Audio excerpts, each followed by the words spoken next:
Hey everyone, welcome to the Community Creation series. These videos are going to be a collection of stories that other fans of the Halo series have written. Some may be shorter or lengthier than others, but all made with love from the authors. So there is going to be a collection of stories each video, all written by different people that have applied to have their story shared on my Discord. If you've perhaps written or are currently writing a story, then be sure to join the Discord server and leave your story/fanfictions in the designated channel marked on screen now. Authors will also have a chance to even narrate their own written projects. If, however, you would prefer me to do that, then I am totally fine with that. So, join my server and post your work. I look forward to reading what you have. Alright, let's crack on with the video.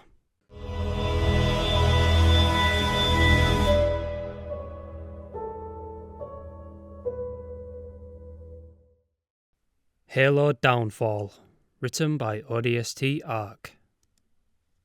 UNSC Carrier Hellfire, October 3rd, 2547. 5 minutes to midnight. Calvin Benjamin sat at the edge of the holotable, staring at the image of the Covenant Commander Center on the Procon system. He rubbed his chin as he thought to himself, "This looks like it'll be a standard op." He turned to the ODST on his left. "What do you think this op is going to be, Dick? Assassination or data wipe?" His comment earned a small chuckle from Richard. The soldier glanced at the holotable. "It's more likely that any high-ranking Covenant is on their supercarrier, so I'll bet my money on a data wipe." Calvin's head turned quickly as he heard the door behind him open. There stood Gunnery Sergeant Ben Carden. He marched straight up at the table, looking at all 4 ODSTs. "Thanks for gracing us with your presence, Gunny." The voice caught Calvin off guard. Caroline Flowers chuckled slightly as Ben rolled his eyes at what she said. Ben addresses the group. "Alright ladies, listen up. The command center is the primary data point for everything the Covenant knows about the UNSC forces in this system. Our mission is to infiltrate the camp and destroy that intel. We will be dropping in 2 miles from the camp. Quick in and out." Calvin glanced right as he heard David speak up. "So another simple operation. This is going to be fun." Suddenly, the alarms started blaring overhead. Right after they started to ring, Ben spoke up. "You know the music. Time to dance." Cascade, Fort Southwick, ODST Barracks, April 23rd, 2549, 0600 hours. Calvin awoke quickly, shutting off his alarm. He was breathing heavily, staring straight ahead. He hated thinking of that night. The memories hurt. He sat still as his breathing began to slow. It's been 2 years, and he still wakes up some mornings in a cold sweat. Calvin stood up and stretched, feeling his body loosen. Yesterday, he arrived at Fort Southwick so that the Hellfire could refuel and restock on supplies. It wasn't long until they was back to it. This was the first break Calvin was taking in 2 years since the mission. He didn't want to stop. He owed it to them to continue. Calvin stood, pulling on his outfit. He gathered his gear and opened the door and left his room. The Procon system, Covenant Camp, October 4th, 2547. 20 minutes past midnight. The group of 4 soldiers silently moved through the Covenant camp. Ben was upon a nearby ridge with his sniper rifle. They hadn't yet encountered any Covenant sentries. The squad made it to the command tent. As they moved towards the front, Ben's voice was audible in their comms. 2 jackals guarding outside the tent. Caroline, take one. Richard, the other. Keep it silent.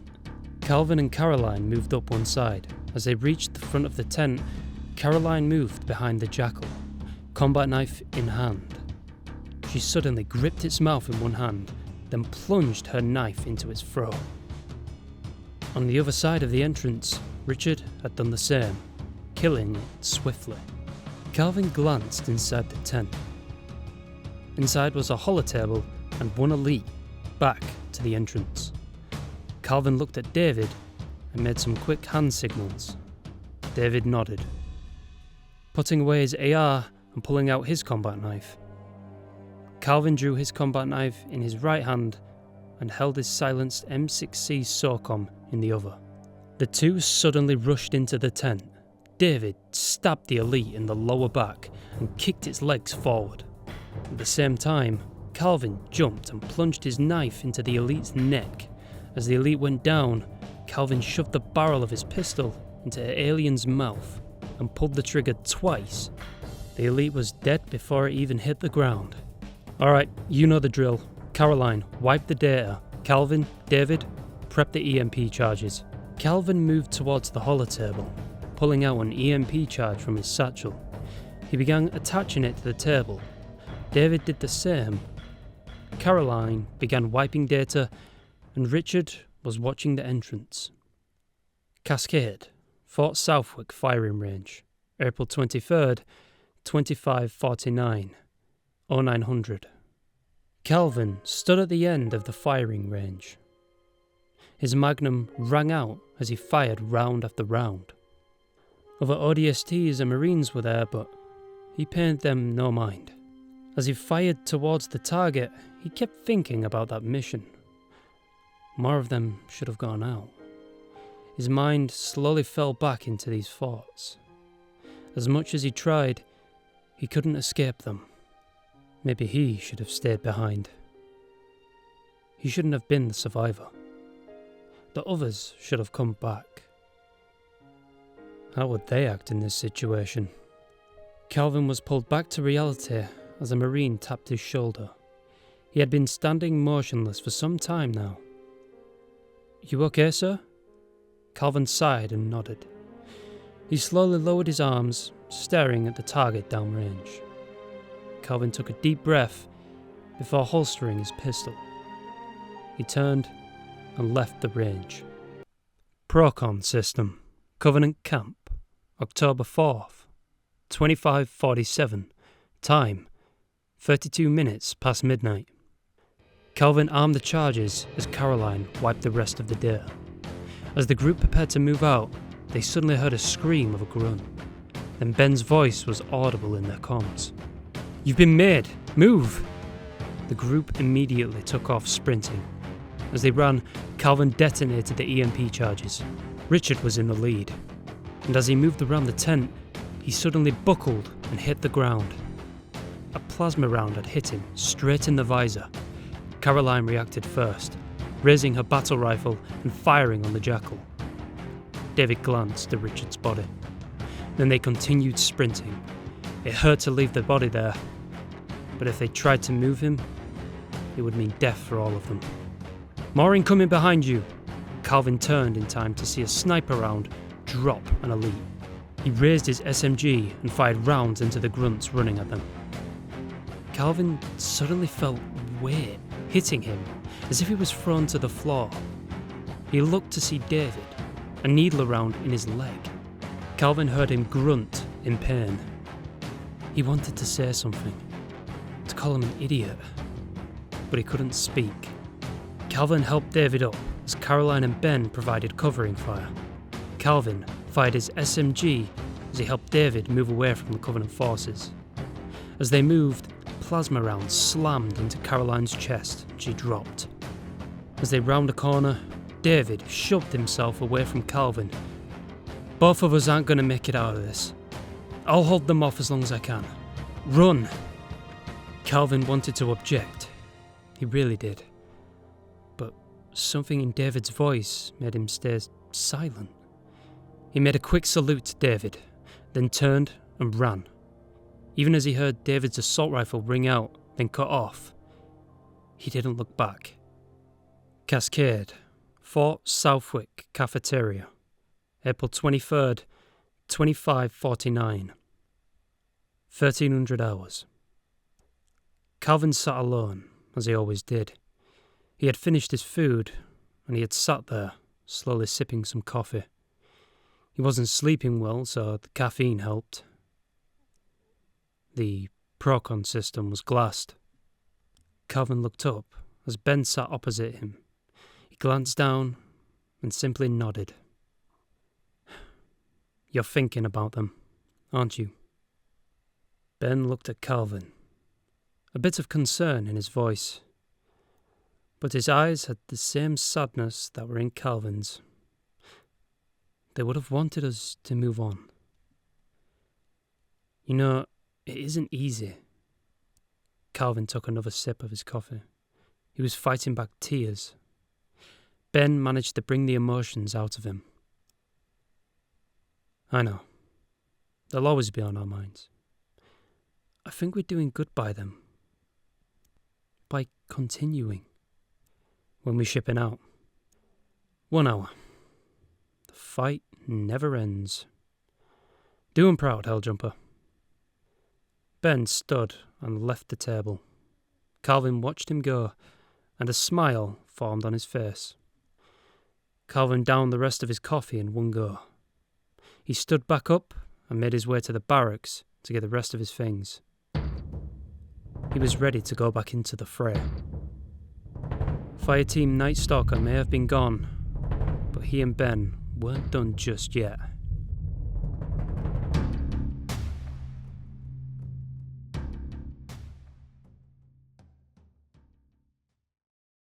Fireteam Omega. Written by Fear the Ginger. First Lieutenant Ryan Everly, July 2nd, 2544. Planet Reach, New Alexandria Orphanage. Lieutenant Ryan exited the freighter. 2 Marines at his side, dressed in standard nurse scrubs. The man looked around, dressed in simple khakis and a polo t-shirt. They were assigned to this orphanage to look for one specific thing in the kids. A dishevelled man in torn jeans and a flannel shirt exited from the main entrance of the orphanage. He approached the 3 men, reaching out a hand to Ryan. "You must be James. I believe we spoke over comms about your visit." Ryan shook the man's hand. "Indeed. Thank you for your help, Apollo." The other, slightly older man nodded, smirking a little bit. "You have no need to thank me. These ones are a handful. I'll be amazed if you can handle them all." "Remind me what the exact purpose is?" Everly simply nodded, exchanging a smile as well. "No need to worry. We've been doing this for months. We'll be administrating a vaccine to the kids here. It shouldn't be an issue. We'll be done by sundown." With that, the orphanage's director nodded and walked towards the entrance, shouting something to several staff members who exited fully now to help the lieutenant and the Marines with him to set up a temporary medical building with one large main room for the vaccine administration and several individual rooms. Once the setup was complete, Apollo asked him, "Why so many rooms? Wouldn't one giant medical tent do?" Ryan simply shook his head. "Most of these kids' records were glassed. We don't know if any of them have any allergies to what's in the vaccine. We have separate rooms for those just in case." The orphanage director nearly nodded his head. He wasn't paid enough to question the UNSC's jurisdiction, and it simply wasn't his place. After Apollo left, Ryan prepped his tools inside the large room, mainly a handheld computer no bigger than the smartphones of old. The device had a place for a needle to be inserted at the top. Ryan had lied about the vaccines to the director, but it was the easiest way to get what they wanted. The device would take a small sample of blood from each child, analyze it, and indicate whether they had the genetic markers that O&I was looking for. It didn't take more than an hour to set up his tools, and right on the dot, a long line of kids exited the orphanage. Yelling and loud talking filled the courtyard as they exited. Adult shepherds did their best to keep the calm, but little good as they were severely understaffed. Ryan took a quick moment to observe the kids. They were all aged between 4 and 10, and every one of them had been orphaned by the Covenant. Lieutenant Everly noticed a small, malnourished 4-year-old towards the front gate, pushed by a bulky 6-year-old. The smaller girl turned sharply and screamed in the older kid's face. He simply pushed her down again, and this time she got up before delivering a savage blow to his groin area. The kid dropped as the little girl started to kick him, screaming obscenities at him. One of the chaperones stepped in, simply picking up the girl and taking her further back into the line, leaving the bully lying in the grass in agony. She's a feisty one, he thought, before entering the tent, signalling one of the Marines with him to send in the first child. A relatively healthy-looking 5-year-old girl with brown hair entered. Please sit down on the stool, he said. She complied gracefully as he prepped the device with a needle and slipped on some gloves. Taking the needle, he shoved it into her bicep, waiting a second and then withdrawing. The device peeped once, a negative result. Taking the needle off and disposing of it, he waved for one of his allies to take the girl out and send the next one in. This time it was a beefy 6-year-old boy with blonde hair and blue eyes. Ryan repeated the process and once again received a negative. The man went through about 50 kids before their first positive showed up. With the device beeping twice, this one was a 5-year-old boy with tanned skin, black hair and brown eyes. The kid looked at the man and said sarcastically, "Did I win a prize?" There had been a smirk painted on his face since he entered the room. Ryan didn't answer his remark and instead said, "There's been an error with the vaccine. We'll have to escort you into one of the holding rooms and resolve the problem after we get the other kids." The boy simply shrugged and hopped off of the stool. "Long as I get food." His assistant escorted the kid into one of the holding areas, these actually being more permanent structures, about twice the size of a porta potty. Ryan got back to testing. Another 43 kids before he got 2 positives in a row, one being a 6-year-old Hispanic girl and the second being a 5-year-old Caucasian with brown hair and blue eyes. The girl didn't say anything the entire time. She simply had a 1,000-yard stare. It was a wonder to Everly that she even moved. The boy, on the other hand, didn't speak but was clearly sharp, with intelligence behind his eyes as he scanned every inch of the main room. When he gave the same excuse for having him to move to another holding room, the kid spoke up. "Why not just fix the problem and retest me?" This one was a smarter one, he thought. It's more efficient to simply fix it while we deal with another kid. This seemed to abate his curiosity as he was escorted out. It took nearly 6.5 hours, but after the time, he had 7 candidates that fit the gene profile. After they had all been tested, he met with Apollo again. "Thanks for your cooperation. We'll be leaving later tonight, but we'll leave all our spare supplies and the temporary buildings here for you." The director nodded. "Thank you, James. We appreciate the help. Any troubles?" He shook his head. "None. Thanks for your cooperation." The two shook hands, and Ryan turned to enter back into his temporary building. The 7 candidates included the sarcastic 5-year-old, aggressive and violent 4-year-old, and a beefy 7-year-old with a violent record. Now came the interview with them. Ryan started with the sarcastic one. Looking down at the datapad, he read the name, Dem. The kid responded from the small cot. "That's me." The ONI officer kneeled down to get eye level with him. Tell me, Dem, your parents were killed by the Covenant. Would you like to make them pay? The kid had one eyebrow shoot up before saying, yeah. Besides, this is probably going to be more fun than if I say no. Ryan simply nodded and got back up and walked out of the room. He put a check mark next to his name and a number was assigned to his name. Dem G145. The next one he visited was the Hispanic girl. She didn't acknowledge his presence, even when asking her out directly by name. After a couple of minutes of no response, he left the room, putting an X next to her name. She was escorted out. Moving on, he entered the room of the observant one, who scanned him up and down immediately, and seemed to memorize the details of him. Reed, right? The kid nodded his head. Your parents were killed during the massacre at Alluvion, correct?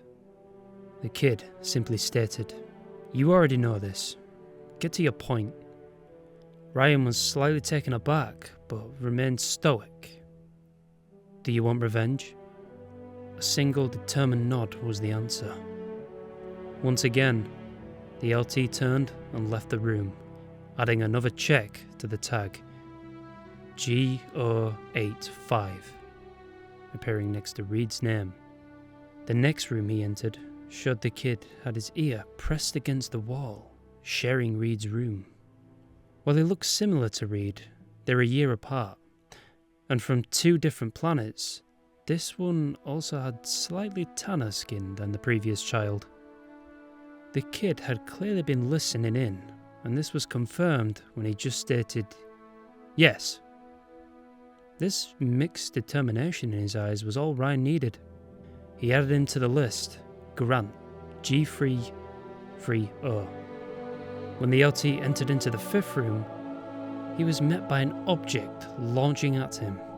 The ONI officer simply sidestepped as the aggressive 7-year-old lunged past him. Again, he came at him, and so Ryan simply dropped him with a single counterpunch to the face. He didn't even bother with this one anymore, walking out of the room and marking an X. The next room held another aggressive subject, but she didn't attack him like the previous one. The small 4-year-old stared at him, a flame in her nearly black eyes. In a pipsqueak's voice, she said, "What the hell do you want?" Ryan went with a slightly different approach with this one.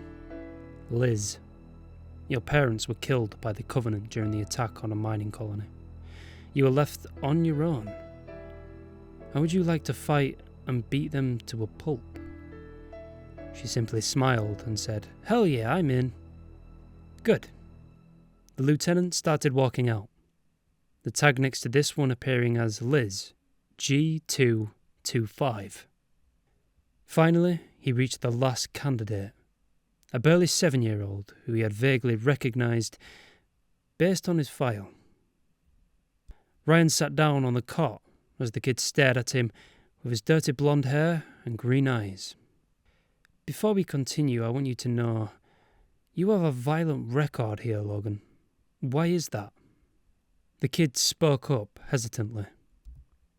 The bigger ones like to pick on the little kids here, stealing blankets and food.